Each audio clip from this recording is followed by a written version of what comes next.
O mercado vê uma maior chance do BC repetir o corte de 0,25 ponto nos juros na reunião do Copom em setembro, apesar de boa parte dos entrevistados não concordar com a decisão. É o que mostra o questionário pré-Copom, uma lista aí de perguntas que a autoridade monetária distribui a cerca de 120 agentes do mercado antes das reuniões que definem os próximos rumos dos juros.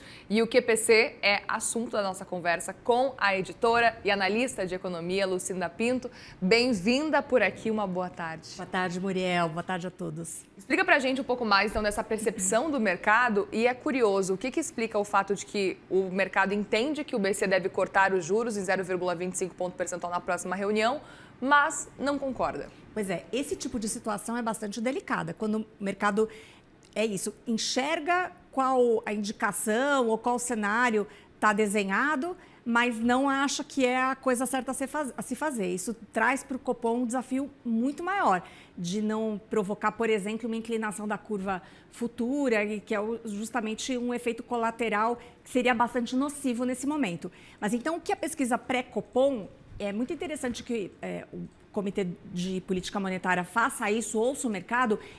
Obviamente, essas informações, de alguma forma, são consideradas na análise do cenário. Obviamente que a autoridade monetária, de alguma forma, entende, a partir daí, as pistas de como o mercado poderia reagir a depender da sua decisão. Mas o que essa pesquisa mostra, então, é que para a reunião de setembro, dias 15 e 16 de setembro, 53% dos economistas acreditam que o juro vai ficar estável, é a maioria. E 48% estão prevendo um corte de 0,25 ponto percentual. E é diferente da Focus, na verdade, porque a Focus já traz a mediana em 13,75, mas a gente está vendo aqui que a maioria ainda está falando em manutenção. Agora, o que chama atenção é que uma maioria ainda maior, 59% desses economistas, acham que o Copom não deveria cortar os juros, apenas 38% acham que faz sentido, há espaço para o Banco Central tomar essa decisão. E por que muita gente acha que não está na hora de voltar a cortar juros? Por conta da incerteza a respeito do petróleo, por causa do cenário fiscal, porque as expectativas de inflação ainda estão esbarrando ali no teto da meta, ainda não entraram completamente, não entraram de fato ali dentro dos limites permitidos, pela meta de inflação, e porque ainda existe um sinal de atividade não desacelerando o suficiente. Quer dizer, a gente tem falado bastante que tem sinais de alívio muito moderado na inflação de serviços, mercado de trabalho começando a responder à taxa de juros. A inflação que a gente viu mais baixa, aí, ela ficou acima, o IPCA de julho um pouquinho acima do que o mercado esperava, mas baixa, em 0,07%, traz algum sinal de impacto da taxa de juros, mas para essa grande maioria aqui, para 59% dos entrevistados, isso não é suficiente. O Copom deveria permanecer cauteloso e segurar a taxa de juros, Muriel. Pois é, o quanto que o IPCA, por exemplo, também pode ter contribuído? Ele teve uma desaceleração aí de 0,07% agora, especificamente no último dado que a gente repercutiu. Talvez isso tenha ajudado? Pois é, o mercado está vendo um risco dessa deflação dos alimentos deixar de contribuir. Então, o que explicou o mercado previa 0,03% de alta, veio 0,07%. E uma das explicações é que os alimentos não tiveram a deflação que se imaginava. Então, que ao longo dos próximos meses, ainda mais que a gente tem aí o efeito do El Niño, a alimentação voltaria a pesar sobre a inflação. E um outro efeito é que, na visão dos economistas, os preços de serviços não desaceleraram como se imaginava. A verdade é que o mercado está muito dividido. A gente leu ontem análises para todos os gostos. Então, teve muita gente que considerou que qualitativamente esse indicador melhorou. Outros analistas entenderam que houve uma piora qualitativa, que os núcleos pioraram, que a inflação subjacente, que é aquela que responde mais diretamente à política monetária, ao consumo, na verdade, que essa inflação ela surpreendeu negativamente. Então, a verdade é que é um momento de muitas incertezas. E assim como o Banco Central está evitando firmar muitos compromissos, o mercado está mostrando mesmo visões diferentes.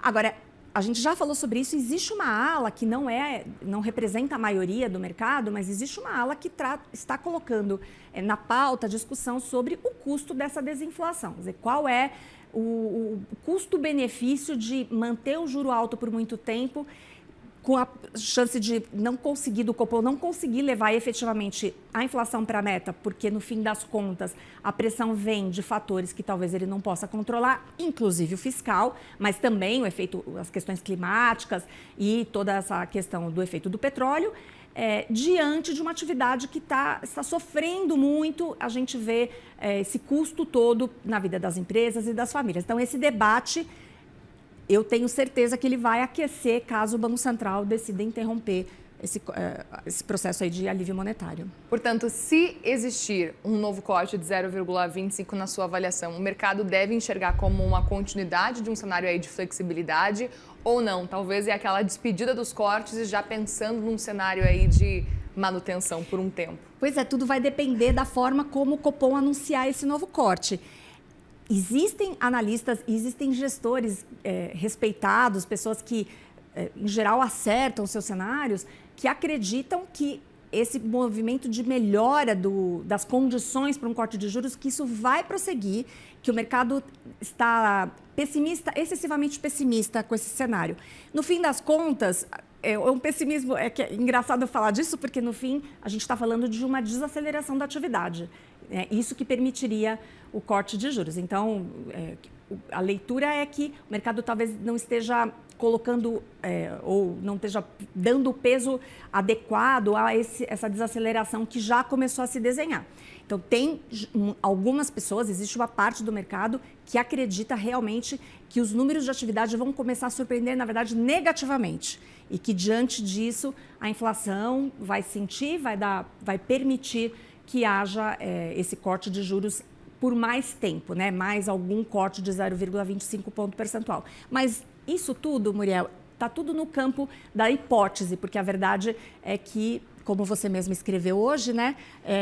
Este é o momento de bancos centrais, o novo normal é bancos centrais não firmarem muito posição, porque o cenário é muito incerto. Pois é, diante de tanta instabilidade, com juros que continuam muito altos e inflação que também continua persistente, essas dúvidas continuam surgindo, né? E você trouxe esse ponto aí de até que ponto vale ficar correndo atrás dessa inflação que talvez nunca baixe efetivamente. Eu até aproveito para te perguntar e trazer um assunto que a gente sabe que já é antigo de discussão entre economistas, que é a questão da meta de 3%. O quanto que vale perseguir essa meta de 3%, o quanto que ela está inatingível para o nosso cenário local hoje em dia. Você tem ouvido pessoas ainda comentando sobre esse cenário? Esse assunto vai e volta. E eu tenho a impressão que, neste momento, ele acabou perdendo um pouco de força ali sob o risco de isso ser mais um fator de ruído, mais um problema, né? Ainda mais em período eleitoral, né? Exatamente, ainda mais em período eleitoral, com tantas questões aí, tanta falta de previsibilidade, você trazer mais um elemento, mais uma mudança de regra. Então, acho que esse assunto perdeu força, mas eu também acredito que esse é um tema que possa voltar ao radar, porque é uma realidade, a gente não consegue alcançar a meta, então acho que tem uma discussão aí. Será que é a meta cheia? Será que é algum núcleo que precisaria ser observado? É um bom debate, né? É um bom debate. E olhando para o questionário, Lucinda, o quanto que o questionário, especificamente que a gente está repercutindo agora no dia de hoje, pode também repercutir e talvez influenciar um pouco o Banco Central daqui para frente? Talvez essa pesquisa, essas respostas, elas não influenciem a decisão, mas elas deem subsídio para o Copom se manifestar, se colocar ali no comunicado, trazer uma mensagem que de alguma forma satisfaça, né, essas pessoas, essa parte do mercado que é crítica a um novo corte. Ou o contrário, né, se a decisão for pela manutenção, que ele traga ali as justificativas para essa opção, né? Mas não entendo que o Banco Central vá tomar a sua decisão a partir dessa pesquisa. Apenas, né, por causa da pesquisa. Apenas por causa da pesquisa, é isso. Lucinda Pinto, obrigada, viu? Obrigada. Já a gente volta a conversar mais. Daqui a pouco estaremos juntas. Hoje, já antecipo para vocês, hoje o fechamento de mercado vai até 7h45, a gente segue ao vivo por aqui. Lucinda, não larga minha mão, não. Hoje a gente vai juntas até o fim do dia hoje, até o arroz secar. Isso aí. Obrigada. Beijo.